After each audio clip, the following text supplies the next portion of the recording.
Privacidade, direcionamento de discurso, dados e internet. Esse é o chipset de hoje. Vem!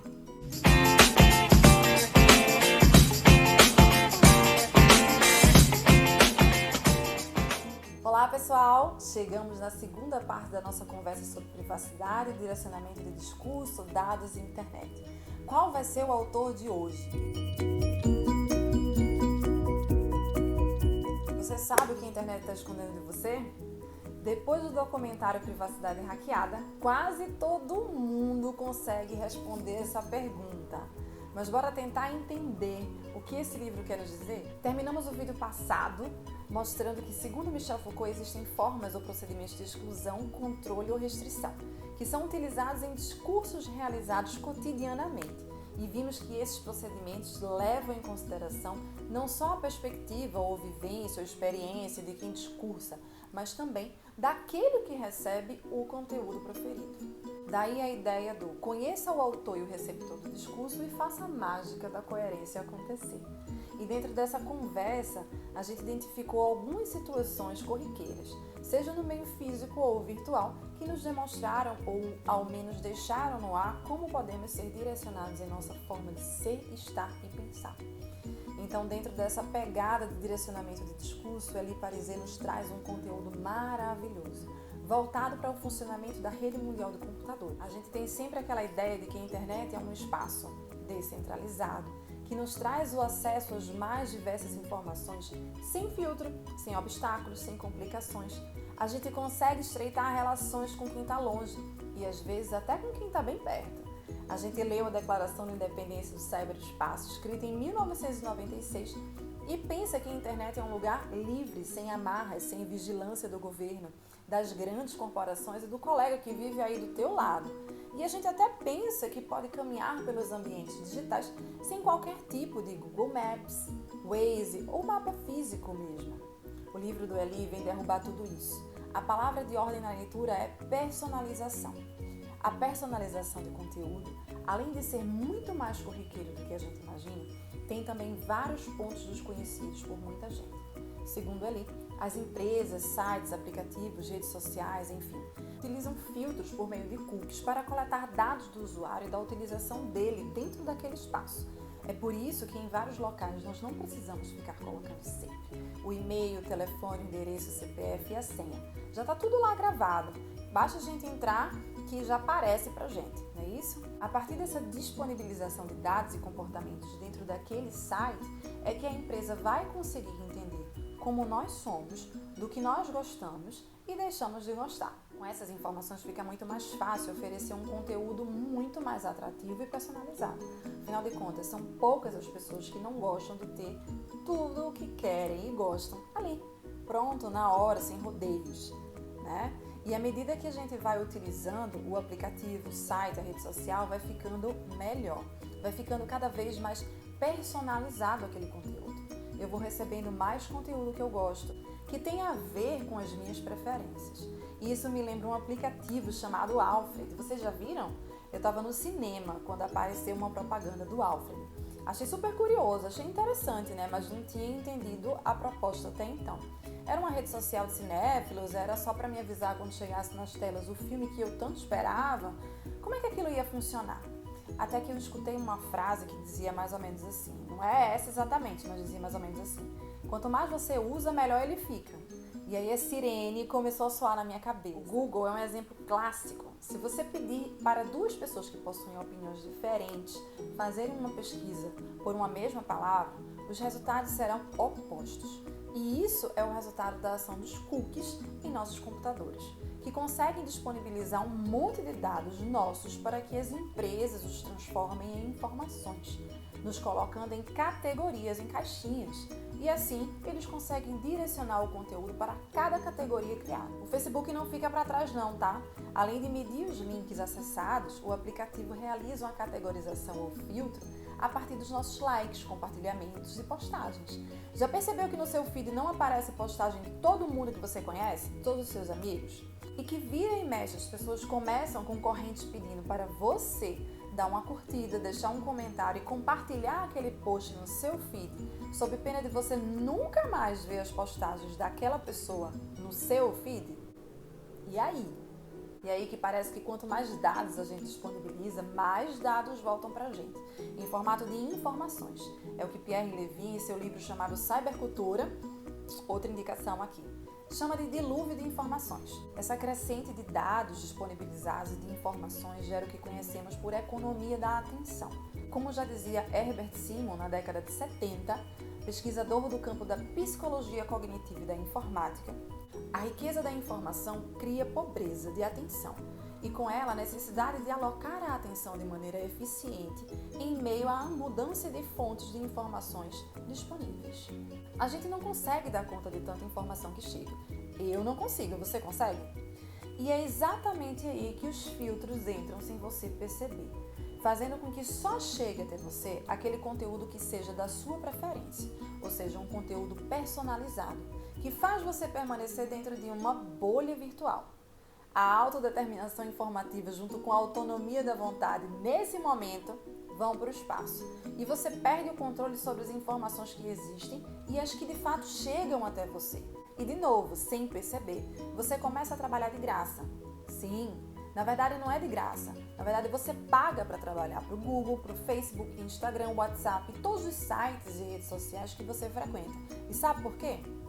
Porque o usuário, a gente, sai da posição única de usuário e passa a ser o próprio conteúdo. Isso é o que Elie Pariser já dizia em 2012. A gente sai da posição de consumidor da informação e passa a ser também o produtor, nos transformando no que a literatura passa a chamar de prosumidor, que significa um consumidor que produz dados e informações diante do contexto da cybercultura ou cultura cibernética.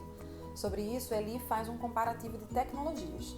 Ele pega a televisão e a internet e classifica a televisão como uma tecnologia push, ou seja, uma tecnologia que empurra você ou empurra em você as informações sem te dar espaço para interatividade ou questionamento sobre aquele conteúdo. A ideia é de um usuário passivo. Enquanto que na internet, ou melhor, no navegador da internet, ele entende como uma tecnologia pull. Ou seja, a ideia de passividade desaparece pelo fato de se tratar de uma tecnologia que possui ou solicita uma maior participação do usuário. E essa solicitação nos dá a impressão de ter o controle sobre aquele conteúdo acessado, já que somos nós, usuários, quem puxamos informações dali. E se você me perguntar o que as empresas têm a ganhar com isso, eu te respondo com um trecho do livro. As massas de dados acumulados pelo Facebook e pelo Google têm dois propósitos. Para os usuários, são a chave para a oferta de notícias e resultados, pessoalmente relevantes. Para os anunciantes, os dados são a chave para encontrar possíveis compradores. A empresa que tiver maior quantidade de informações e souber usá-las melhor, ganhará os dólares da publicidade. Mas e qual é o problema? Eu não ligo que exista uma personalização de conteúdo ou simplesmente o uso dos meus dados para qualquer coisa. Eu não tenho nada a esconder. E quem reclama de privacidade na internet é porque tem muita coisa a esconder. Já escutaram isso? Eu já ouvi isso demais. E aí a gente precisa pensar que não temos nada a esconder até a gente ter. E pega então essa pessoa que está falando isso do teu lado, que diz que não está nem aí, e mostra para ela as seguintes questões. Pergunta para ela. São questões negativas de personalização de conteúdo. Primeiro, você vai ser categorizado por causa de uma criação de um perfil que será feito sem a sua análise e sem o seu consentimento. 2. Você vai viver numa bolha virtual de informação. 3. Consequentemente, você vai sofrer uma limitação de informação, ou seja, uma limitação das informações que chegam até você. 4. Você vai se tornar uma pessoa alienada, bitolada e inflexível, sem perceber. E por fim, você estará contribuindo para a existência de uma sociedade baseada em scores, que gera ainda mais segregação social e econômica, pelo fato de, por exemplo, eu só poder fazer ou obter qualquer coisa se eu atingir uma determinada pontuação. Detalhe, nós não pedimos por isso. A gente só queria o acesso fácil à informação, a gente só queria estreitar relações com quem está longe, a gente só queria acesso livre, aquele livro que não chegava aqui no Brasil. E aí, quando você acha que não pode piorar, aparecem empresas que trabalham só com isso, dados. Elas analisam o comportamento humano e identificam o poder que tem nas mãos quando percebem que a partir daqueles perfis criados, que a partir da categorização criada, conseguem manipular aquele comportamento. Porque se você está indeciso sobre qualquer assunto de interesse daquela empresa, você será bombardeado. com notícias que trazem opiniões favoráveis àquela empresa, no sentido de te convencer de que essa é a melhor decisão a ser tomada. E é aí que entram os fake news. É aí que a gente começa a perceber que existem empresas de posse de todos esses dados e que os utilizam para criar notícias falsas com o intuito de direcionar um discurso, com o intuito de dizer a você o que e como você deverá pensar, ser e agir. Não sei se vocês já perceberam, mas existem notícias que são criadas para não serem abertas. Vou explicar. Se você possui um smartphone de cartão, a operadora faz questão de te dizer que você tem acesso ilimitado a todas as redes sociais, certo? Mesmo se acabar os créditos, se acabar os dados móveis da sua rede, você continua tendo acesso ilimitado.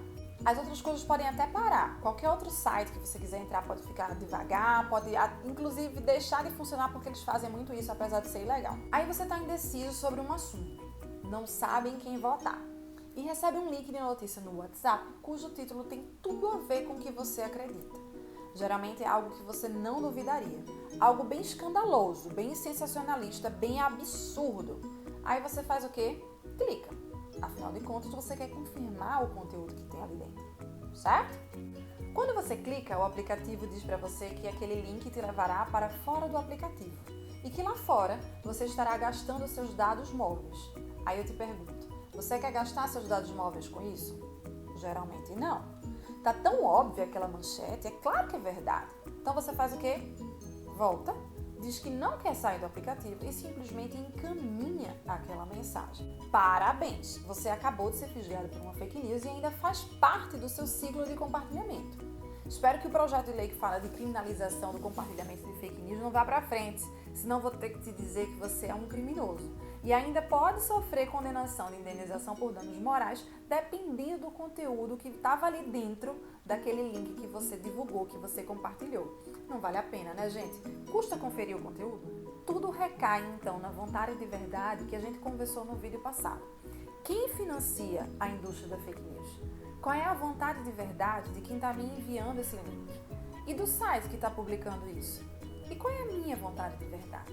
Em que eu estou me baseando para entender esse conteúdo da forma como eu estou entendendo? Quais são minhas referências? O que a gente precisa ficar atento é que a excessiva personalização de conteúdo se transforma em alienação, que interfere diretamente nos resultados das nossas ações. E aí eu te pergunto, a internet te coloca no controle ou assim como a televisão, você se transforma numa pessoa controlada? Então a tecnologia pull, como classifica ele, pede um comportamento ativo ou passivo? Será que a passividade aqui é induzida para ser mais fácil promover a persuasão em relação ao conteúdo disponibilizado? Pensa. Ele ainda traz uma classificação da personalização de conteúdo. Ele coloca como personalização bajuladora, ou seja, vou te dizer exatamente o que você quer ouvir, a personalização realizada pelas redes sociais e demais aplicativos e sites no meio virtual. Enxerga como personalização paternal, ou seja, vou dizer uma coisa ainda que você não queira ouvir, porque você precisa saber, como sendo a personalização saudável e construtiva. E eu encerro o vídeo de hoje com duas frases do nosso autor. Abre aspas. O surgimento da bolha dos filtros não afeta apenas o modo como processamos as notícias, pode também afetar o modo como pensamos. E no fim das contas, a ideia de dar às pessoas o que elas querem é uma filosofia cívica, frágil e rasteira. Fecha aspas. Gente, eu espero que vocês tenham gostado da referência. Vejo vocês em nosso próximo vídeo. Um cheiro e até a próxima!